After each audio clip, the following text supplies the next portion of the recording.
జాతీయవాద జర్నలిజానికి అసలైన వేదిక నేషనలిస్ట్ హబ్ ని సబ్స్క్రైబ్ చేసుకోండి. నోటిఫికేషన్స్ కోసం బెల్ ఐకాన్ పై క్లిక్ చేయండి. నమస్తే, welcome to NHTV and Nationalist hub. నేను రఘునందన్. సో మనము జాతీయవాదం అనే పేరుతోటి దేశం కోసం, ధర్మం కోసం మనసా వాచా కర్మణ అంటూ కూడా చాలా వీడియోస్ చేస్తూ ఉంటాం. మీరు కూడా యాజ్ వ్యూయర్స్ చూస్తూ ఉంటారు. సో నిజానికి ఎంతో రీసెర్చ్ చేసి మనము ఏదో తపనతోటి అయ్యో దేశం బాగుండాలి, మనమందరం బాగుండాలి అనుకుంటూ చాలా విషయాలు రీసెర్చ్ చేసి ఇదివరకు బ్రిటిష్ కాలంలో మనం ఎంత కోల్పోయాం, మొఘల్ కాలంలో ఎంత కోల్పోయాం అంటూ రకరకాల రీసెర్చ్లు చేసి ఆ వీడియోలు అండ్ ప్రజెంట్ కంటెంపరీగా మన దేశం ఏ రకంగా ముందుకెళ్తోంది, మన భవిష్యత్ ఏంటి, వికసిత్ భారత్ ఏంటి, ఇట్లా చాలా అంశాల్లో మనం వీడియోస్ పొందుపరుస్తూ ఉంటే మీరు కూడా వాటిని చూస్తూ ఎంతో తన్మయత్వంతో ఆ వీడియోస్ చూడడం, కామెంట్ చేయడం, ఇదంతా కూడా ఒక మంచి వైబ్రేషన్స్ తోటి నడుస్తున్న సందర్భం. అయితే మనం ఈ రకంగా వెళ్తుంటే ప్రపంచంలో కొంతమంది ఇంకొక రకంగా వెళ్ళే పరిస్థితుల్లో ఉన్నారు. అది చాలా ఎక్స్ట్రీమ్ లెవెల్స్లో ఉన్నారు. మనం ఈరోజు ఆ వీడియోలో దాని గురించి మాట్లాడుకుందాం. ఏమిటి ఆ ఎక్స్ట్రీమ్ లెవెల్స్ అనేది, అండ్ ఏంటి అంటే కేవలం ఒక ఇన్సిడెంట్ లాగా దీన్ని మాట్లాడకుండా పూర్తిగా ఒక బ్రాడ్ వేలో ఒక కల్చర్ లాగా దాని వెనక ఉన్న రహస్యం ఏంటి, అంటే ఈ ఇన్సిడెంట్ ఈరోజు జరిగింది అంటే ఇది కేవలం ఒక ఇన్సిడెంటే కాదు, దీని వెనక ఒక ప్రపంచమే నడుస్తోంది అనేది మనం ఈరోజు ఈ వీడియోలో మాట్లాడుకుందాం. మనతో పాటు గెస్ట్ కూడా ఉన్నారు, వారిని కూడా నేను పరిచయం చేస్తాను. సో ప్రణీత్ హనుమంతు వ్యవహారం గత 3-4 రోజుల నుంచి విపరీతంగా నడుస్తోంది మీడియాలో, సోషల్ మీడియాలో. ప్రణీత్ హనుమంతు ఒక తండ్రి కూతుర్ల మధ్య జరిగిన ఒక చిన్న బాండింగ్ వీడియోని ఇన్స్టాగ్రామ్ రీల్లో ఉన్న ఆ ఎమోషనల్ వీడియోని తీసుకొని వాళ్ళు దాని మీద విపరీత వ్యాఖ్యలు చేశారు. అయితే వాళ్ళు ఒక కేటగరైజ్ చేశారు దీన్ని, బ్లాక్ కామెడీ అని, డార్క్ కామెడీ అని. సో ఆ డార్క్ కామెడీ కేటగిరీలో దీన్ని వాళ్ళు విచ్చలవిడిగా ఆ వీడియోను ఉపయోగించుకొని కామెంట్స్ చేసిన సందర్భం, అది ట్రోల్ అవుతున్న సందర్భం. అండ్ నెటిజన్స్ అందరూ దాని మీద ఆగ్రహం వ్యక్తం చేస్తున్నారు. ఖచ్చితంగా ప్రణీత్ హనుమంతుకు శిక్ష పడాలి, 100% శిక్ష పడాలి, ఇటువంటి డార్క్ కామెడీ అనేది ఉండొద్దు అనే విధంగా కామెంట్స్ చేస్తూ ఉన్నారు. నిజానికి ఈ వీడియోను హీరో సాయిధరం తేజ్ అటు తెలంగాణ గవర్నమెంట్కి అండ్ ఆంధ్ర గవర్నమెంట్కి ట్యాగ్ చేశారు. అయితే Revanth Reddy and deputy CM Damodara Rajanarasimha వీరు కూడా రియాక్ట్ అయ్యారు. ఖచ్చితంగా యాక్షన్ తీసుకుంటాము అన్నారు. అండ్ ఏపీలో కూడా ప్రభుత్వం స్పందించింది, పోలీస్ డిపార్ట్మెంట్ కూడా ఖచ్చితంగా యాక్షన్ తీసుకుంటాము అని మాట్లాడడం జరిగింది.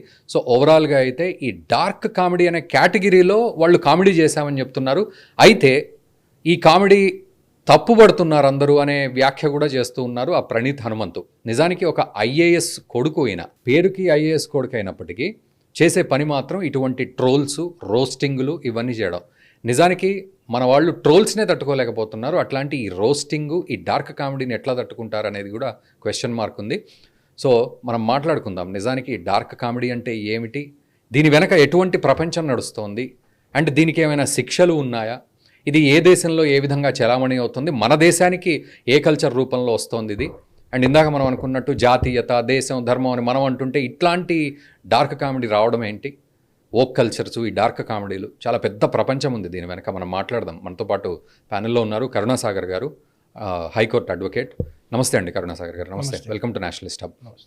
సో నిజానికి నేను ఇంత పెద్ద ఇంట్రడక్షన్ ఇవ్వడానికి కారణం కూడా ఏంటంటే మనం చాలా వీడియోస్ చేస్తూ ఉంటాం నేషనలిస్ట్ హబ్లో, దేశం, ధర్మం, జాతీయత, మన సంస్కృతి, మనం కోల్పోయిన సంపద అంటూ తీరా చూస్తే ఒక భవిష్యత్తులో ఎంత దారుణంగా ఉంది సిచ్యువేషన్ అనేది ఈ ఒక చిన్న ఇన్సిడెంట్, ఈరోజు మనం మాట్లాడుకునే ఇన్సిడెంట్ ద్వారా అర్థమవుతోంది. సో ఇది ఏమిటి ఆ కల్చరు, ఎలాంటి రహస్య కల్చర్ దీని వెనక ఉంది, ఇవన్నీ నేను మిమ్మల్ని అడిగి తెలుసుకుంటా ఖచ్చితంగా. సో వాస్తవానికి ఒక బేసిక్ లెవెల్లో ఈ సంఘటన మీద మీరు రెస్పాండ్ అవ్వండి ఫస్ట్ ఆఫ్ ఆల్, ఆ తర్వాత లోతుల్లోకి వెళ్దాం. దురదృష్టకరం ఏంటంటే ఇటువంటి కంటెంట్ కూడా ఓపెన్ సోషల్ మీడియా ప్లాట్ఫామ్స్లో రావడం, అది అన్ని రకాల వయస్సులు, అన్ని ఏజ్ గ్యాప్స్లో ఉన్నటువంటి వ్యూవర్స్కి ఈ కంటెంట్ ఈజీగా అవైలబుల్ ఉండడం అనేది చాలా దురదృష్టకరం.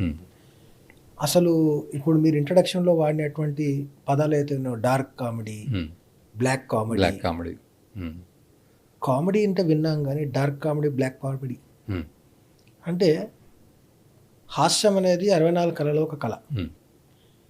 హాస్యాన్ని ఏంటంటే నవ్వు పుట్టించడానికి. సర్కాజం అనేది కొంచెం వ్యంగ్యంగా మాట్లాడడం, వ్యంగ్యంగా అది కూడా ఒక కళ. అది మాటల్లో, అది ఎవరినైనా చమత్కరించడానికో లేకపోతే ఇంకేదన్నా విషయం చెప్పడానికో, వ్యంగ్య రూపంగా చెప్పడానికో, క్రిటిసైజ్ చేసేటప్పుడు వ్యంగ్యంగా చెప్పడానికో వాడతారు. ఈ డార్క్ కామెడీ, బ్లాక్ కామెడీ అనేది ఎందుకు తీసుకొచ్చారు అని అంటే, ఇది మీ ఇంతకుముందు ఇంట్రడక్షన్లో వాడినట్టు ఒక పదం ఉంది, వోక్ కల్చర్ అని. వోక్ కల్చర్ అంటే they are not related to anybody, they don't care for anybody, they care a damn for anything అన్నట్టు. వాడికి ఏదో ఉండదు, బంధాలు ఇవన్నీ ఏమి ఉండవు, వాడి ప్రపంచంలో వాడు ఉంటాడు. అటువంటి ప్రపంచంలో ఉండే వాళ్ళందరూ కలిసి అదొక డార్క్, అదొక బ్లాక్ అని క్రియేట్ చేసుకునే ఒక కంటెంట్ని అది ఓపెన్ పబ్లిక్ ప్లాట్ఫామ్కి తీసుకురావడం ఒకటి. తర్వాత ఈ యాక్చువల్గా కామెడీ చేసేది అందరూ నవ్వుకోవడానికి, జనాలందరూ దాన్ని ఎంజాయ్ చేయడానికి, మానసిక ఉల్లాసానికి, డిస్ట్రెస్ కావడానికి, ఈ రకమైనటువంటి దానికోసం కామెడీ చూస్తుంటాం. ఈ డార్క్ కామెడీ ఏంటంటే లోపల ఉన్న సిక్ మెంటాలిటీని సాటిస్ఫై చేయడానికి, లోపల ఉన్న సిక్ మెంటాలిటీ సాటిస్ఫై చేయడానికి ఇటువంటి డార్క్ కామెడీస్, బ్లాక్ కామెడీస్ చేసుకొని అది వాళ్ళంతలో వాళ్ళు చూసుకొని వాళ్ళు ఒక నలుగురు కలిసి ఒక మీమ్ని వాళ్ళ పాయింట్ ఆఫ్ వ్యూలో ఇంటర్ప్రిట్ చేసుకొని, అందులో ఉన్నటువంటి రెండు రోల్స్ని వాళ్ళ పాయింట్ ఆఫ్ వ్యూలో ఇంటర్ప్రిట్ చేసుకుంటాడు. ఒక్కొక్కడు ఒక్కొక్క రకంగా ఇంటర్ప్రిట్ చేసుకొని వీడు అనుకున్నది వీడు షేర్ చేసుకుంటే అట్లా లేదు ఇట్లా అన్నాడు, అట్లా కాదు ఇట్లా అన్నారు, ఇట్లా అన్నారు. ఇంకా ప్రపంచంలో వేరే పనే లేనట్టు, ప్రపంచంలో విశ్లేషించడానికి, అనలైజ్ చేయడానికి వేరే సబ్జెక్టే లేనట్టు అన్నీ వదిలేసి ఒక తండ్రి కూతురు మధ్యలో ఉన్నటువంటి అది ఏందనంటే ఒక వే ఆఫ్ ఎక్స్ప్రెసింగ్ లవ్. అది వీళ్ళంటే కొడతా ఏంటి అని అంటే వాళ్ళు కూడా నిన్ను కూడా కొడతా అని వీడియోస్ వస్తుంటాయి చూడండి, మేమ్స్, ఆ టైప్ ఆఫ్ వీడియో అది. మీరు కంటిన్యూస్ వీడియో చూస్తే తండ్రి బెల్ట్ తీసుకుని కొడతా అని చూపించి చేతిలో పట్టుకుంటే ఆ అమ్మాయి అమాయకంగా వచ్చి ఆ బెల్ట్లోని ఉయ్యాలలాగా దాంట్లో కూర్చొని ఊగే ప్రయత్నం చేసింది. అది వాళ్ళ సెన్సిబుల్ రిలేషన్కు ఉన్నటువంటి మీనింగ్, అది చూపించే మీనింగ్. ఈ వెధవలు, పని పాట లేని వెధవలు వాళ్ళ మైండ్లో ఉన్న కోణంలో ఉన్నటువంటి సిక్ మెంటాలిటీని సాటిస్ఫై చేయడానికి ఇటువంటి డార్క్ కామెడీలు, బ్లాక్ కామెడీలు చేయడానికి ఒక తండ్రి కూతురు మధ్యలో ఉన్నటువంటి ఒక పవిత్రమైన బంధాన్ని, ఒక ఆప్యాయత, ప్రేమ, అనురాగాలను వాళ్ళ వ్యూ పాయింట్లో ఇంటర్ప్రిట్ చేస్తూ ఒక అశ్లీలమైనటువంటి వ్యంగ్యమైనటువంటి వ్యంగ్యంగా వర్ణిస్తూ వాళ్ళ లోపల ఉన్న సిక్ మెంటాలిటీ సాటిస్ఫై చేసుకుంటున్నారు. అది ఎవరు పబ్లిక్ వ్యూవర్షిప్ కోసం కాదు, పబ్లిక్ కోసం కామెడీ చేస్తే అది పబ్లిక్ అది చూసి ఎంజాయ్ చేస్తారని కాదు, అది కేవలం సిక్ మెంటాలిటీ సాటిస్ఫై చేసుకోవడానికి. ఇటువంటి వాళ్ళు దాంట్లో కేవలం హనుమంతు ప్రశాంత్ అనే ఎవరో పేరు వాడుతున్నారు కదా, ఆయన ఒక్కడే ఎందుకు అక్యూజ్ చేస్తున్నారు అసలు నాకు అర్థం కాదు. ఆ మిగతా ముగ్గురిని ఎందుకు అక్యూజ్ చేయాలి? వాళ్ళు కూడా అక్యూజ్, వాళ్ళు ఈక్వల్లీ లయబుల్ వాళ్ళు. ఎందుకంటే they are trying to interpret the video in their own view point to satisfy the sick minds. Exactly. So sorry for the interruption అండి. అయితే నేను ఇక్కడ ఆడియన్స్కి ఒక్కసారి అంటే అందులో ఏముంది అనే విషయాన్ని కొంచెం ఓవర్వ్యూలో చెప్తాను నేను. అంటే పూర్తిగా వాళ్ళు వాడిన భాషని నిజంగా ఇబ్బందికరమైన భాషే, బట్ కొంత ఓవర్వ్యూలో వాళ్ళకి చెప్తాను.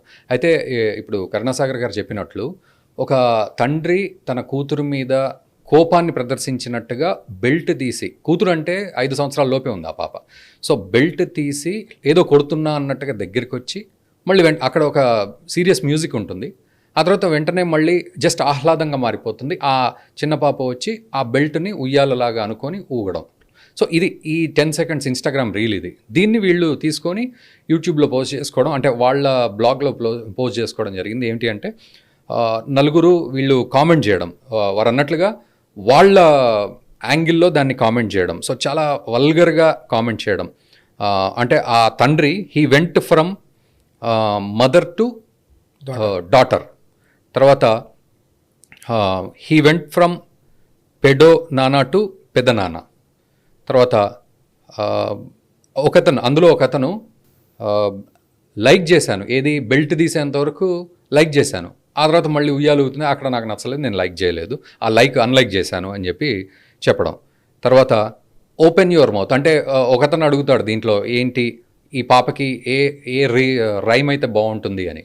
ఓపెన్ యువర్ మౌత్ హ అనేది దాన్ని కొంచెం వల్గర్గా తీసుకున్నారు. అట్లా తీసుకొని తర్వాత వీడియో ఆగిపోయింది, కానీ ఆ తర్వాత ఏం జరిగిందో అని వీళ్ళు విపరీతమైన నవ్వు, దాన్ని పైశాచికంగా నవ్వడం అని అంటారు. సో ఇది జరిగింది. దీని మీద ఇదంతా కూడా డిస్కషన్స్ జరుగుతూ ఉన్నాయి ఇప్పుడు సోషల్ మీడియాలో.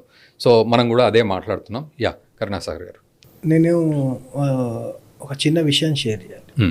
ఈ నలుగురే ఉన్నారని మీరు అనుకోవద్దు అని నేను అనుకుంటున్నాను. ఓకే, ఎందుకంటే ఇటువంటి సిక్ మెంటాలిటీ ఉన్న నలుగురు ఒక దగ్గర కలిసారంటే ఇటువంటి వారు ఎంతమంది కలిసి ఉన్నారు, ఇటువంటి వేరే వరల్డ్ ఏదైనా ఉందా, ఈ యాంగిల్లో కూడా పోలీస్ వారు ఇన్వెస్టిగేట్ చేయాలి. ఎందుకంటే ఇది just tip of an iceberg లాగా అనిపిస్తుంది. ఓకే, ఇప్పుడు వాళ్ళు ఆ తండ్రి కూతుళ్ళ యొక్క ఆ చిన్న 10 సెకండ్ వీడియోను వాళ్ళ వ్యూ పాయింట్లో ఇంటర్ప్రిట్ చేస్తూ ఒక సెక్సువల్ సిక్ మైండ్ తోటి దాన్ని వర్ణిస్తూ వాళ్ళు చేసినటువంటి ఆ కాన్వర్జేషన్ ఏదైతే ఉందో అది ఇన్స్టాంట్గా పుట్టిందో, అప్పటిదప్పుడు ఏదో జోక్ చేసుకోవడానికో, అది లైక్ల కోసం చేసింది కాదండి, జోక్ చేసుకోవడానికో చేసింది కాదు.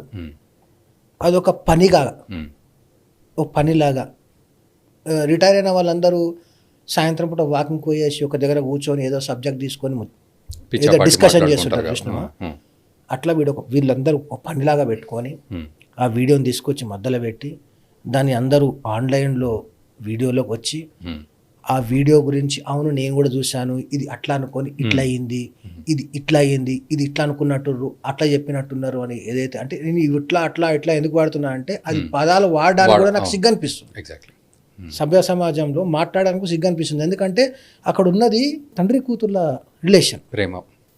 అట్లా మాట్లాడుతున్నారు అని అంటే this may be not the first time, ఇది మొదటిసారి జరిగిందనో, ఇదే ఆకాశసారి జరుగుతుందనో, ఇంతకుముందు ఈ వీళ్ళే నలుగురు ఉన్నారనో నాకు అనిపించదు. ఎందుకంటే ఇది ఒక డార్క్ ఏదైతే కామెడీ అని మీరు అనుకుంటున్నారో, నాకు తెలిసి వాట్సాప్ గ్రూప్స్ కొన్ని ఇన్వైట్స్ వస్తుంటాయి.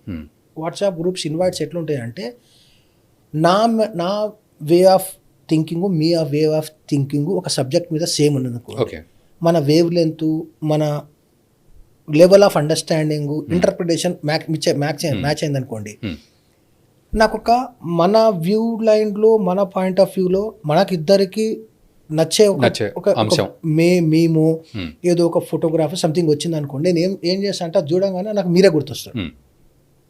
మీరు సోషల్ మీడియాలో జనరల్గా మీరు చూస్తూ ఉంటే నాకు అది చూడంగానే అరే మీరే గుర్తొస్తారు. ఫ్రెండ్షిప్ చూడగానే మనకు ఫ్రెండ్స్ గుర్తొస్తారు. అట్లా మన వ్యూ పాయింట్లో నచ్చి అది మన ఇద్దరికే మనం డిస్కషన్ చేసినప్పుడు ఒక సబ్జెక్ట్ ఉందనుకోండి, ఇండియన్ ఎడ్యుకేషన్ సిస్టమ్ మీద మనం మాట్లాడుకున్నాము, ఒక గంట చర్చ చేసుకున్నాం.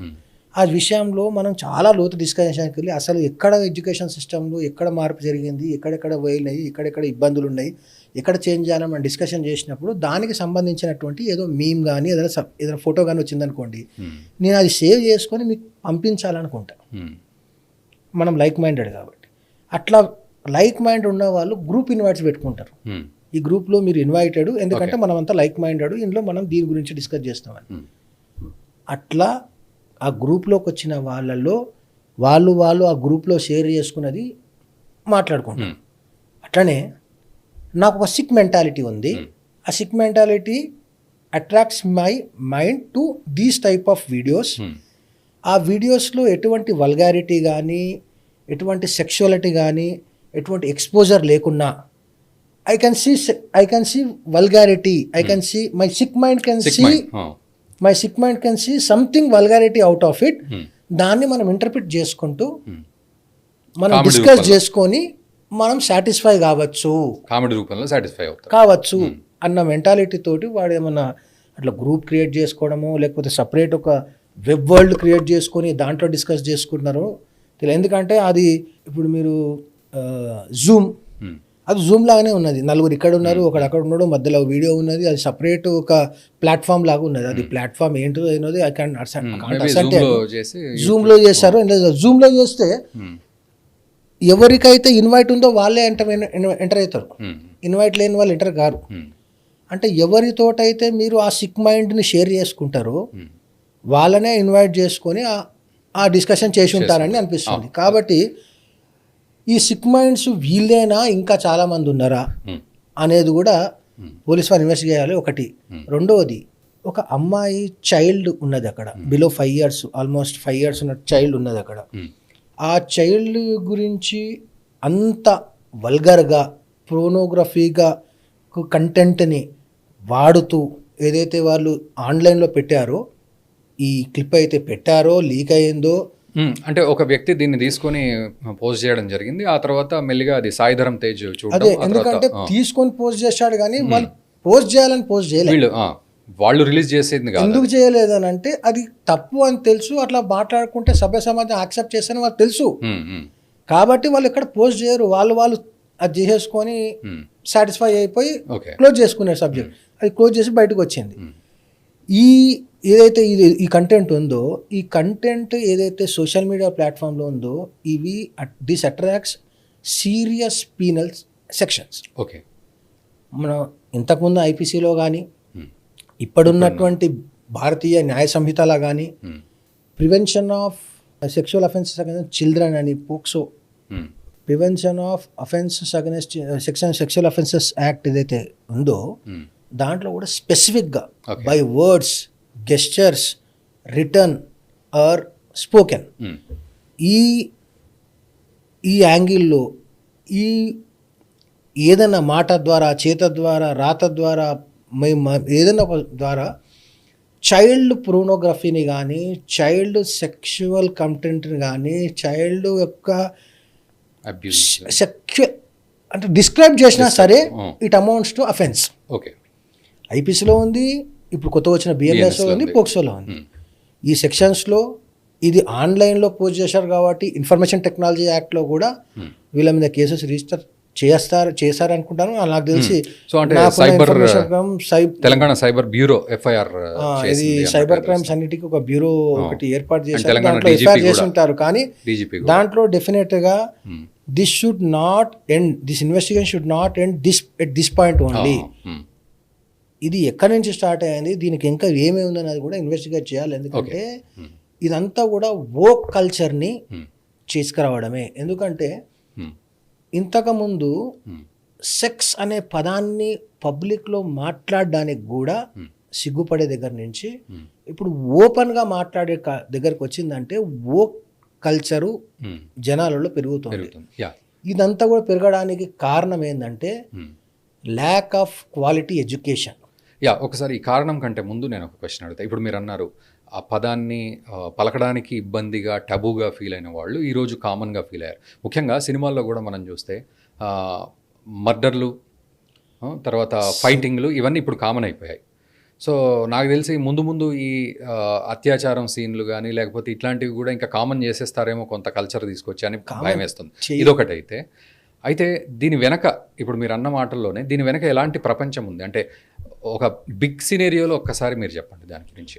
బిగ్ సినేరియో అంటే కొన్ని బాహుబలి 1, 2 ఎట్లయితే మూవీస్ ఉన్నాయో అట్లా ఒక సిరీస్ ఆఫ్ మూవీస్ ఉన్నాయి. సా 1, 2, 3, 4 అని ఒక మూవీ ఉంటుంది. అది ఎప్పుడు జనరల్గా ఈ ఫేస్బుక్లో క్లిప్స్లలో వచ్చినప్పుడు అది చూసాము. దాంట్లో ఎంత సిక్ మెంటాలిటీ ఉంటుందంటే ఒక వ్యక్తిని కట్టేసి, చైర్కి కట్టేసి, ఇంకో వ్యక్తి ఆ వ్యక్తిని టార్చర్ చేస్తూ, అంటే టార్చర్ గురవుతుంటే అరుపులు, కేకులు, ఆ రక్తం కారడము, ఆ చర్మం ఉలిచడము, ఆ బ్లడ్ స్పిల్ కావడము, ఏదైతే జరుగుతుందో అదంతా వాడు వీడియోలో చూస్తుంటాడు. అదంతా ఇప్పుడు మనం వాడు కెమెరా షూట్ అవుతుంటే వాడు ఇంకో రూమ్లో కూర్చొని చూస్తుంటాడు, వాడు చనిపోతుంటే. అటువంటి సీన్స్ ఉండేది దాంట్లో.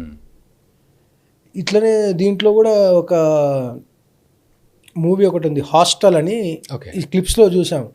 అసలు ఏం మూవీ అని చెప్పి అది జస్ట్ ఇట్లా స్క్రోల్ చేస్తుంటే ఫేస్బుక్లో అది మూవీ వచ్చింది. అసలు ఏంది అని చూస్తే వాడు సభ్య సమాజంలో well educated, well placed person. ఆ మూవీ క్లిప్ అది ఎంత ఒక 1.5 minute 2 minutes కన్నా ఎక్కువ ఉండదు కదా వీడియో ఫేస్బుక్లో క్లిప్. వాడు జాబ్ పోతున్నా అని చెప్పేసి, బిజినెస్ మీటింగ్ పోతున్నా అని చెప్పేసి మంచిగా వెల్ డ్రెస్ వేసుకొని, బ్యాగ్ తీసుకొని పోయి ట్రైన్ ఫ్లైట్ ఎక్కేసేసి ఒక డిజిగ్నేటెడ్ ప్లేస్కి వెళ్ళిపోయి అక్కడ పోయిన తర్వాత ఈ డ్రెస్ అంతా చేంజ్ చేసేసుకొని డాక్టర్లు ఆపరేషన్ చేసేటప్పుడు యాప్రాన్ ఇది వేసేసుకుంటాడు గ్రీన్ కలర్ది, అది వేసుకొని ఒక టేబుల్ మీద ఈ ఆపరేషన్ సంబంధించినటువంటి అన్ని ఉంటాయి కదా, దాన్ని ఏమంటారు, సర్జికల్ ఇన్స్ట్రుమెంట్స్ ఏవైతే ఉంటాయో అన్నీ, దాంతోపాటు డ్రిల్లింగ్ మెషిన్, కటింగ్ మెషిన్ అన్నీ ఉంటాయి. ఆ వీడియో సడన్గా ఇట్లా తిప్పి చూపిస్తారు. ఒక చైర్కి నగ్నంగా ఒక యువకుడు కానీ యువతి కానీ కూర్చొని ఉంటుంది, కట్టేసి ఉంటుంది మొత్తం, వాళ్ళు నోరు వీరు అంతా ప్యాక్ చేసి ఉంటాడు. వీడు పోయి వీడిని సిక్ మైండ్ని మొత్తం కూడా సాటిస్ఫై చేసుకోవడానికి పైశాచికంగా ఆ మనిషిని కోసి పొడిచి డ్రిల్ చేసి కండ్లు వీకేసి మొత్తం బ్లడ్ స్పిల్ చేసేస్తాడు. అది క్లిప్పు. ఏం సినిమా ఇది అసలు, ఇది ఎవరు డైరెక్ట్ చేసేది, ఏంది ఇట్లాంటి మైండ్స్ ఉన్న మెంటాలిటీ ఉంటుందా అని చెప్పి దాని కామెంట్స్లోకి వెళ్ళి సెర్చ్ చేస్తే అది సిరీస్ ఉంది, అది హాస్టల్ 1, 2, 3 అని సిరీస్ ఉంది. సక్సెస్ అయ్యి ఇంకా ముందుకు వెళ్ళింది అది. అటువంటి మూవీస్ ఉన్నాయి. అటువంటి కోవకు చెందిన వాళ్ళే వీళ్ళేమో అని అనుమానం. ఎందుకంటే సభ్య సమాజంలో మామూలు మనుషులుగానే ఉంటారు, కానీ లోపల ఒక సిక్ మెంటాలిటీ ఉంటుంది. అంటే వీళ్ళ స్టార్టింగ్ ఎంట్రీ పాయింట్లో ఉన్నట్టున్నారు వీళ్ళు. అంటే వీళ్ళ సిక్ మెంటాలిటీ కేవలం ఇంటర్ప్రిటేషన్ వరకే అయిపోయింది. ఆ సినిమాలో చూపించిన సిక్ మెంటాలిటీ ఎదుటి మనిషిని నరికి కోసి వాడి రక్తం స్పిల్ చేసి వాడిని కనుగుడ్లు పీకేసి చర్మం మొలిచేసేసి సాటిస్ఫై కావడం. మేబీ ఇది అటువంటిదేమో అని నా అనుమానం. ఎందుకంటే నేను అది క్లిప్లో చూసిన తర్వాత కామెంట్స్లో సెర్చ్ చేస్తే మూవీ ఉన్నది, అసలు ఇటువంటి మూవీ ఉందా అని సెర్చ్ చేసి దొరికిన సినిమా అది. అంటే అటువంటి మెంటాలిటీస్ కూడా ఉంటాయి అని చెప్పి అది చూసిన తర్వాతనే అర్థమైంది. ఇటువంటి మెంటాలిటీస్ కూడా ఉన్నాయని చెప్పి ఇది చూస్తేనే అర్థమవుతుంది. అంటే సమాజంలో అందరూ బయటికి మనుషుల్లాగా పెద్ద మనుషుల్లాగా ఉన్నా కనిపించినా లోపల ఒక సిక్ మెంటాలిటీ ఏదైతే ఉంటుందో దాన్ని సాటిస్ఫై చేసుకోవడానికి వాళ్ళు ఒక వెబ్ వరల్డ్ని క్రియేట్ చేసి లైక్ మైండెడ్ పీపుల్ తోటి దాంట్లో ఆ పైశాచికత్వాన్ని సాటిస్ఫై చేసుకునడానికి చేస్తున్న పని. ఇదంతా ఆ రకంగా కనిపిస్తూ ఉంది. మరి ఇది ఎందుకు చేస్తున్నారు?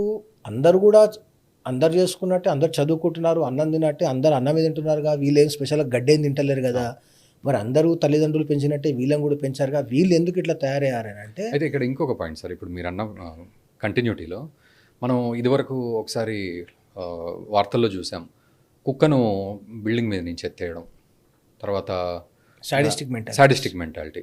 సో దానికే కంట్రీ మొత్తం చాలా రివర్స్ అయింది. చాలా వీడియోస్ వస్తూ ఉంటాయి, కుక్కను మీరు బిల్డింగ్ నుంచి పడేయడం చూశారు. అండ్ ఇది ఒక వీడియో చూశాను, అడవిలో ఒక కోతిని బైండింగ్ వైర్తో కాలు కట్టి దాన్ని చెట్టు కట్టేసేసి ఆ కోతిని కొడుతున్నాడు వాడు. కొట్టి వదిలేయాలి, దాన్ని షూట్ చేస్తుంది వీడియో. అసలు వీళ్ళు మనుషులేనా? వీళ్ళలో అంత పైశాచికత్వం ఎందుకు వచ్చింది అని అంటే కేవలము వాళ్ళ అప్బ్రింగింగ్లో లోపం. చిన్నప్పుడు when they are put to extreme ప్రెజర్లో ఎక్స్ట్రీమ్ ప్రెజర్ కండిషన్స్లో పెట్టి వాళ్ళని ట్రీట్ చేసి ఉంటే ఆ కోపాన్ని బయటికి తీయలేక, తల్లిదండ్రుల మీద చూపించలేక, ఎవరు టీచర్ల మీద చూపించలేక, ఈ సాఫ్ట్ టార్గెట్స్ ఏవైతే ఉంటాయో, కోతులు, కుక్కలు, పిల్లులు సాఫ్ట్ టార్గెట్స్, అవి కొట్టినా ఏమనలేవు కదా, వాటి మీద తీసుకొని సాటిస్ఫై అవుతారనేసి జనరల్గా ఈ సైకాలజీ గురించి చదువుతూ ఉంటే తెలుస్తున్న విషయాలు. అయితే ఇక్కడ సార్ నేను కూడా ఈ డార్క్ కామెడీ, బ్లాక్ కామెడీ దీని మీద కొంచెం ఇంటర్నెట్లో రీసెర్చ్ చేస్తుంటే కొన్ని విషయాలు ఇప్పుడు మీరు అన్న ఈ సైకాలజీ అంతా బయటపడుతుంది. అది డోర్ ఓపెనింగ్ లాగే ఉంది నిజానికి, అన్నట్టు ఎంట్రీ లాగే, beginner stage, advance stage, pro stage, ఇంకా పిహెచ్డి స్టేజ్ ఏదంటే అక్కడికి ఉంది. అయితే మనం కూడా ఇందాక మంచి పదం వాడారు మీరు, 64 కళల్లో ఈ హాస్యం కూడా ఒకటి, వ్యంగ్యం ఇంకొకటి అనుకుంటున్నాను. హాస్యం కూడా ఒక పరిధి వరకు యాక్సెప్టబుల్. ఇప్పుడు మనం సినిమా గురించి మీరు ఇంతకు ప్రస్తావన తీసుకొచ్చారు. సినిమాలో హాస్యం ఎంత దూరం వెళ్ళిపోయిందంటే ఆఖరికి పెళ్లి సీన్ చూపించి బ్రాహ్మణుని అవహేళన చేస్తుంది. మొన్న బయట కూడా జరిగింది అదే. అదంతా ఎందుకు జరిగింది? సినిమాలో చూసి చేసిందే, సినిమాలు చూసి చేసిందే కదా. అంటే సినిమాలు ఏం చేస్తున్నాయి అంటే you can do this for comedy అంతే. నువ్వు హ్యాపీగా ఫీల్ కావాలంటే ఎదుటోని అవమానించేసేయి, బాడీ షేమింగ్ చేసేయి, అవమానించేసేయి, ప్రాంక్ లాగా ఇంకేమన్నా చేయి. ఏం ప్రాంక్ అండి? అక్కడ పెళ్లి మండపంలో పెళ్లి కొడుకును శ్రీ మహావిష్ణువుగా, పెళ్లి కూతురు లక్ష్మీదేవిగా ఉంటే పెళ్లి చేయించిన వాడు బ్రహ్మ రూపంలో వచ్చి అక్కడ కూర్చుంటాడు. నువ్వు ఎవరు అవమానిస్తున్నావు? నీకు కల్చర్కి వాల్యూ లేదు, ఆచారాలకు వాల్యూ లేదు, ఏదీ లేదు. సినిమా వాడు ఏదో చూపించిండు, వాడి పొట్ట కోసం గడ్డి తినడానికి వాడు సినిమా వాడు చూపించిండు. ఆ సినిమాలో ఆ రోల్స్ యాక్ట్ చేసే వాళ్ళు కూడా గడ్డి తినడానికి చేసి ఉంటారు. ఎందుకంటే వాడింట్లో కూడా పెళ్ళి అవుతుంది కదా, వాడింటికి కూడా బ్రాహ్మణుని పిలుస్తారు కదా. అవమానిస్తుంటే నువ్వు ఎవరిని అవమానించినట్టు? అక్కడ ఈ సన్నాయి మేళం వాయించే వాళ్ళు ఉంటారు, చాలా సంఘటనలు చూస్తుంటారు. వాడిని వాయిస్తుంటే ఇదేం వాయిస్తున్నావా, తీన్మార్ వాయించు అంటారు. అది కామెడీయా? ఆ మటుకే కామెడీ. అది కామెడీ కాదు. That is not pure comedy. Sarcasm వేరు, కామెడీ వేరు, వ్యంగ్యం వేరు. అన్నీ మిక్స్ చేసేసి ఏదో నా సినిమా నడవాలి అని అంటే 4 ఫైట్ సీన్లు ఉండాలి, 4 ఎక్స్పోజింగ్ సీన్లు ఉండాలి, 4 వ్యాంప్ సీన్లు ఉండాలి, 4 క్యాబరే డ్యాన్స్ ఉన్న సినిమా కావాలి, 4 ఫైట్లు, 4 మర్డర్లు, 4 ఇట్లాంటి సర్కాజం ఉన్న వీడియోస్ ఇచ్చేస్తే సినిమా కంప్లీట్. అది సినిమా అని వాళ్ళు అనుకొని తీస్తున్నారు, అదే సినిమా అనుకొని చూసేవాళ్ళు చూస్తున్నారు. కానీ మీకు ఒక్క విషయం చెప్తాను. Constitution article 19A right to freedom of speech and expression వచ్చింది. కానీ దట్ ఈస్ నాట్ అబ్సల్యూట్. నువ్వు ఎంతనన్నా మాట్లాడు, ఇష్టం వచ్చినట్టు మాట్లాడు, నీ వ్యూస్ ఇష్టం వచ్చిన దగ్గర ఇష్టం వచ్చినట్టు ఎక్స్ప్రెస్ చేయమని లేదు అక్కడ. But it has a limit. Hair line limit ఉంటుంది. ఎక్కడ వరకు మాట్లాడాలి, ఎక్కడ వరకు మాట్లాడకూడదు, ఎంత మాట్లాడాలి, ఎంత మాట్లాడకూడదు, ఎంత ఎక్స్ప్రెస్ చేయాలి, అంత ఎక్స్ప్రెస్ చేయకూడదు. Right to freedom of expression పేరు మీద భారత్ తేరెత్తు కూడా అవంగే ఇన్షాల్లా అంట నేను నా ఫ్రీడమ్ ఆఫ్ ఎక్స్ప్రెషన్ అని చెప్పేసి నా కేసులలో పెడితే నా మానవ హక్కులు, పౌర హక్కులు, నా రాజ్యాంగ హక్కులు ఉల్లంఘించినట్టు అని అనంటే తంతరు పట్టుకొని. ఇప్పుడు మా స్లోగన్స్ ఇచ్చిన వాళ్ళను ఈరోజు టికెట్లు ఇచ్చి ఊరేగిస్తున్నారు, అదంతా డిఫరెంట్ స్టోరీ. కానీ చెప్తున్నా, నాకు right to freedom of expression ఉంది కాబట్టి నేను అందరి పబ్లిక్ ఫోరం కోసం మాట్లాడుకోలేదు, మాకు మేము మాట్లాడుకున్నాము అని అంటే, మీకు మాట్లాడుకున్నప్పుడు మీలో సిక్ మెంటాలిటీ ఉన్న విషయం మీరే గ్రహించి ఓ సైకాలజీ దగ్గరికి పోండి. పిచ్చి అంటారు దాన్ని, ఆనందం అన్నారు, పిచ్చి అంటారు. అయితే ఎర్రగడ్డలకన్నా పోవాలి, లేకపోతే మన షాక్ ట్రీట్మెంట్ తీసుకోవాలి.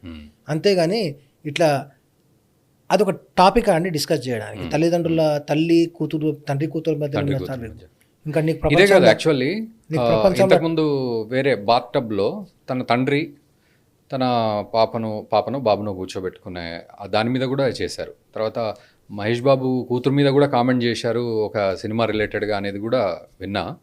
సో నేను ఆ కామెంట్ వినలేదు, కానీ అది నేను యూట్యూబ్లో. ఇదే ఎక్స్ట్రీమిజం ఏమవుతుందంటే వోక్ కల్చర్ ఎక్కువైపోయింది. ఏదైనా చేయొచ్చు. మొన్న ఇంతకుముందు ట్విట్టర్లో ఇక్కడ చూస్తున్నాను, బెంగాల్లో సంథింగ్ ఏదో ఏరియాలో కేవలం ఆల్మోస్ట్ నగ్నంగా ఒక మహిళ బస్ ఎక్కేసింది మిట్ట మధ్యాహ్నం. దాన్ని ఏమంటారు? Woke culture. నేను ఏదైనా చేయొచ్చు, అన్నీ ఉన్నాయి నాకు హక్కులు అని. There are no limits for that. అంటే ఇదంతా మగనా నువ్వు ఆడనా అని కూడా మనం అవన్నీ లేదు. మొగ ఆడ కాదు, ఎవరైనా బట్టలు లేకుండా బయటకు వచ్చి బస్ ఎక్క కదా. మనం నేను చిన్న క్వశ్చన్ చేస్తాను. మీరు నేను బనియను చిన్న షార్ట్ వేసుకొని గడప బయటకు వచ్చి తిరుగుతారా? ఎవరైనా చూస్తే బాగోదని చెప్పి లోపల ఉంటారు కదా, ఇబ్బంది పడతారు కదా. మొత్తం నగ్నంగా ఆల్మోస్ట్ పైన చిన్న కొంచెం బట్ట ఉంది, కింద బట్ట ఉంది, డైరెక్ట్ వచ్చి బస్ ఎక్కేసి బస్లో కూర్చుంది. అది వోక్ కల్చర్ అంటే. అది ఇవన్నిటికీ నేను ఒక సింపుల్ క్వశ్చన్ అడుగుతున్నాను. మనం ప్రాబ్లమ్ని డిస్కస్ చేస్తున్నాం, సొల్యూషన్ డిస్కస్ చేయట్లేదు. ప్రాబ్లము ఒక ఆ తండ్రి కూతుర్ల మధ్యలో ఉన్నటువంటి చిన్న వీడియోని తీసుకొచ్చి వీళ్ళందరూ మాట్లాడుకున్నారు, అది ప్రాబ్లమే. ఒక తల్లి కూతురు తండ్రి కొడుకు బాత్టబ్లో కూర్చున్నప్పుడు మాట్లాడుకున్నారని అన్నాడు, అది కూడా ప్రాబ్లమే. మనం అంతా డిస్కస్ చేసే అంత ప్రాబ్లం. ఇదంతా ప్రాబ్లం ఎక్కడి నుంచి వచ్చింది అని అడుగుతున్నాను. కేవలం వాల్యూస్ లేనటువంటి ఎడ్యుకేషన్ సిస్టమ్ నుంచి వచ్చింది అంటున్నాను. కేవలం ఎగ్జామ్స్ రాసేది మార్క్స్ కోసము, డిగ్రీలు తీసుకునేది జాబుల కోసం అనేది ఎప్పుడైతే వచ్చిందో అప్పటి నుంచే ఇటువంటి కల్చర్ వచ్చింది. ఏదైతే నువ్వు నింపాలో ఎడ్యుకేషన్లో వాల్యూసు, దాని కల్చరు, సిస్టము, సివిక్ సెన్సు ఏవైతే నింపాలో అది నింపకుండా కేవలం వైట్ పేపర్ ఎడ్యుకేషన్ ఇస్తే రాసేవాడు ఇష్టం వచ్చినట్టు రాసుకుంటాడు. మన మైండ్లో ఎడ్యుకేషనే ఉంది, కల్చర్ లేదు, సివిక్ సెన్స్ లేదు, మనకు వాల్యూస్ లేవు. అవి వాల్యూస్ నువ్వు నింపలేదు, ఎవడో వచ్చి ఓకేస్ అని నింపుతాడు వాడు. ఇప్పుడు ఇంటర్నెట్ ఏందండి, ఇట్స్ ఎంట్రీ టు ఎవ్రీథింగ్. మీరు క్లిక్ చేస్తే ప్రపంచంలో ఏదైనా చూపించేస్తుంది అది. ఇప్పుడు వీళ్ళ హద్దు ఫాదర్ వరకు ఏం లేదు. ఐఏఎస్ క్యాడర్ అంటున్నారు, మరి ఏం నేర్పించే పరిస్థితి ఏం లేదంటారా? ఎందుకంటే నేను వాళ్ళ ఫాదర్ గురించి నాకు తెలియదు. అంటే ఇప్పుడు వాళ్ళు అంటే వాళ్ళు కౌంటర్ ట్రోల్ అవుతుంటే మా పేరెంట్స్ని మా ఫ్యామిలీని ఏమనకండి, వాళ్ళకి సంబంధం లేదంటున్నాడు. సరే, మరి నువ్వు ఎదుటి వాళ్ళ ఫ్యామిలీ వాల్యూస్ అదే. రిలేషన్షిప్స్ ని ఇదే, నువ్వు ఇదే. నేను ప్రపంచంలో ఉన్న అందరి మీద నేను డిస్కషన్ చేస్తా, ట్రోల్ చేస్తా, కామెడీ చేస్తా, కామెడీ చేయొచ్చు. నేను వాళ్ళని వ్యంగ్యంగా మాట్లాడతా, వాళ్ళ క్యారెక్టర్స్ మీద, వాళ్ళ రిలేషన్స్ మీద నేను సెక్షువల్ డిస్కషన్ చేస్తా. నా ఫ్యామిలీ మాత్రం చేయదు. ఎందుకు అని అంటే నా ఫ్యామిలీ కదా, వాళ్ళకి సంబంధం లేదు. నీ ఫ్యామిలీ నీకెంతో గొప్ప, మిగతా వాళ్ళ ఫ్యామిలీ కూడా అంతే ఇంపార్టెంట్ కదా. ఫ్యామిలీ ఆ మాత్రం కామన్ సెన్స్ లేని విధవాళ్ళు అందరినీ తయారు చేస్తున్నది ఎడ్యుకేషన్ సిస్టమ్ అని అంటున్నాడు. ఈ ఎడ్యుకేషన్ సిస్టమ్ కూడా దీని వెనుక కూడా చిన్న స్టోరీ చెప్తాను. ఎందుకంటే కేవలం ఈ ఎడ్యుకేషన్ సిస్టము భారతీయ విద్యా వ్యవస్థను నాశనం చేయడానికి ఏదైతే కుట్ర బ్రిటిష్ పార్లమెంట్లో జరిగిందో దాని రిజల్ట్సే ఇవి అంటున్నాను. భారతదేశాన్ని ఎన్స్లేవ్ చేయడానికి బ్రిటిష్ పార్లమెంటు ఒక కమిషన్ పంపింది. దాని పేరు TB Macaulay commission. TB Macaulay commission ఇండియాకి వచ్చిన తర్వాత ఆ కమిషన్ హెడ్ చేస్తున్న మెకాలే కాబట్టి ఆయన కమిషన్ పేరు కూడా మెకాలే కమిషన్ వచ్చింది. మరి ఏం చేసిందంటే నువ్వు మొత్తం పోయి భారతదేశంలో మొత్తం రీసెర్చ్ చేసి అసలు ఈ భారతదేశాన్ని మనం ఎన్స్లేవ్ ఎట్లా చేస్తాము, వీళ్ళ మైండ్స్ని ఎన్స్లేవ్ ఎట్లా చేస్తాము అంటే నా కాన్సెప్ట్ ఏంది అని అంటే బ్రిటిష్ పార్లమెంట్లో డిస్కస్ చేసింది. భారతదేశాన్ని ఎన్స్లేవ్ చేయడం అంటే వాళ్ళని జైళ్ళలో పెట్టడము అది చేయడం కాదు, వాళ్ళ మైండ్స్ని ఎన్స్లేవ్ చేయాలి. ఎట్లా ఎన్స్లేవ్ చేయాలంటే మనం వాళ్ళు వదిలిపెట్టిపోయిన 500 సంవత్సరాల దాకా వాడు మన గానమే పాడుతుండాలి, మన భజనే చేస్తుండాలి, మన ఎడ్యుకేషన్ సిస్టమ్ నడవాలంటే ఏం చేయాలని అంటే వాడు వచ్చి ఒక 3-4 years Kashmir to Kanyakumari, attic నుంచి కటక్ వరకు మొత్తం తిరిగాడు. తిరిగి బ్రిటిష్ పార్లమెంట్లో ఒక రీసెర్చ్ పెట్టాడు. This is my research report అని చెప్పి చదవడం స్టార్ట్ చేశాడు. స్టార్టింగ్ లైన్లో ఏం జరిగిందంటే I have travelled the length and breadth of India, east west north south అనేది తిరిగిన. I have never seen a thief, I have never seen a beggar. నేను థీఫ్ని కానీ బెగ్గర్ని కానీ చూడలేదు. భారతదేశంలో ప్రతి ఇంట్లో ఎంత సంపద చూసినంటే ఆ సంపదను వాళ్ళు చేయడానికి వెయింగ్ మిషన్స్ వాడారు. అంటే డబ్బులు లెక్క పెట్టుకోలేదు, వెయింగ్ మిషన్స్ వాడారు, అంత బంగారం ఉన్నది. భారతీయుల జీవన వ్యవస్థ ఎట్లుంటుందంటే వాళ్ళు ఎవరికి వాళ్ళ కులవృత్తులు ఉన్నాయి, ఎవరికి వారికి చేతి నిండా పని ఉంది కాబట్టి దొంగతనం చేసే అవసరం లేదు, బిచ్చవాడికి అవసరం లేదు, ఎవరికి వాని కల్చర్ ఉంది. గురుకులాలు ఉన్నాయి, 5 సంవత్సరాల 5 నెలల 5 రోజులకు గురుకులాల్లో ఎంటర్ అయితే వాడు 12 ఇయర్స్ పాటు ఆ గురుకులంలో చదువుకుంటాడు. ఫస్ట్ 3 ఇయర్స్ సివిక్ సెన్సు ఎట్లా వ్యవహరించాలి, ఏంది వేదాలు ఉపనిషత్తులు నేర్పిస్తారు. ఒక ఏజ్ వచ్చిన తర్వాత వాడిలో ఉన్నటువంటి కళను చూసి సైన్స్ అయితే సైన్స్, టెక్నాలజీ అయితే టెక్నాలజీ, నీకు సర్జరీ అయితే సర్జరీ, ఇంకేదైతే కెమిస్ట్రీయా, ఇన్ని రకాల సబ్జెక్ట్స్లలో వాళ్ళకి ట్రైనింగ్ ఇచ్చేసేసి 12 ఇయర్స్ అయితే ఎప్పుడైతే వాడు బయటికి వెళ్తాడో, బయటికి వెళ్ళిన తర్వాత ఆ చేతికి వాడికి ఉన్న కళతోటి వాడి చేతికి వచ్చే పని చేసుకుంటాడు, దాంతో ఫ్యామిలీని ఎస్టాబ్లిష్ చేసుకుంటాడు, డబ్బులు సంపాదించుకుంటాడు. ఈ డబ్బులను ఏం చేస్తుంది ఫ్యామిలీ అంటే వాళ్ళ అవసరాల నిమిత్తం ఎంత అవసరమో అంతే పెట్టుకొని మిగతాది గుళ్ళకు, గులాలకు, దాన ధర్మాలకు వాడుతుంది. అందుకే భారతదేశంలో గుళ్ళల్లో అంత సంపద ఉండేది. ఈ మొఘలాయలు వచ్చి గుళ్ళనే ఎందుకు దాడి చేశారంటే గుళ్ళల్లో అంత సంపద ఉందని. మొహమ్మద్ గజనవి 18 సార్లు సోమనాథ్ మందిర్ మీద ఎందుకు దాడి చేశాడు? కేవలం అక్కడ ఉన్న ధనాన్ని దోచుకుపోవడానికి. వచ్చినప్పుడల్లా దొల్లు కొట్టాలి 4 పడవలు, మళ్ళీ వచ్చి కొల్లగొట్టాలి 10 పడవలు, మళ్ళీ వచ్చి కొట్టగొట్టాలి 17 పడవలు. ఈ ఎడ్యుకేషన్ సిస్టమ్ అయితే మొత్తం భారతదేశంలో ఉన్నటువంటి ఫ్యామిలీ బిజినెస్ ఇదంతా సిస్టమ్ని మొత్తానికి వెన్నుముక లాంటిది ఏది? Education system. కాబట్టి ఎడ్యుకేషన్ సిస్టమ్ని మనం మార్చాలి. అందుకే మోడర్న్ ఎడ్యుకేషన్ సిస్టమ్కి గురువు ఎవరు అంటే మెకాలే ఎడ్యుకేషన్ సిస్టమ్ అంట. ఇక్కడ నుంచి ప్రొడ్యూస్ అయ్యే వాళ్ళందరినీ మెకాలే మానసపుత్రులు అంటారు. బ్రెయిన్ డ్రైన్ ఎందుకు అవుతుందని అంటే మెకాలే ఎడ్యుకేషన్ సిస్టమ్ వల్ల అవుతుంది. ఇదంతా all credit goes to TB Macaulay. Okay. TB Macaulay పోయి రిపోర్ట్ ఇచ్చి మీనం గనక భారతదేశాన్ని ఎన్స్లేవ్ చేయాలనుకుంటే ఫస్ట్ మనం ఈ ఎడ్యుకేషన్ సిస్టమ్ని స్మాష్ చేసి పడేయాలి. ఏం చేయాలని అంటే ఒక యాక్ట్ పార్లమెంట్లో తీసుకొచ్చేసి రాత్రికి రాత్రి గురుకులాలను ఇల్లీగల్ డిక్లేర్ చేసేసారు.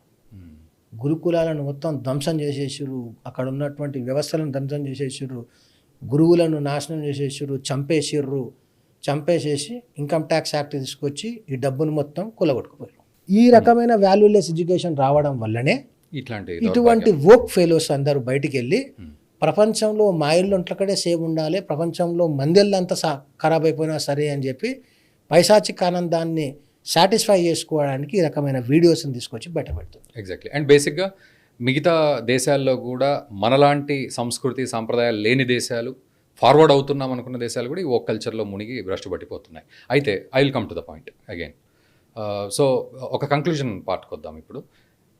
ఎట్లా మరి అంటే ఈ దౌర్భాగ్యుల్ని పనిష్ చేయాలి అని అందరూ మళ్ళీ కామెంట్ చేస్తున్నారు, డిమాండ్ చేస్తున్నారు, ప్రభుత్వాలు కూడా దాని మీద వర్కౌట్ చేస్తున్నాయి.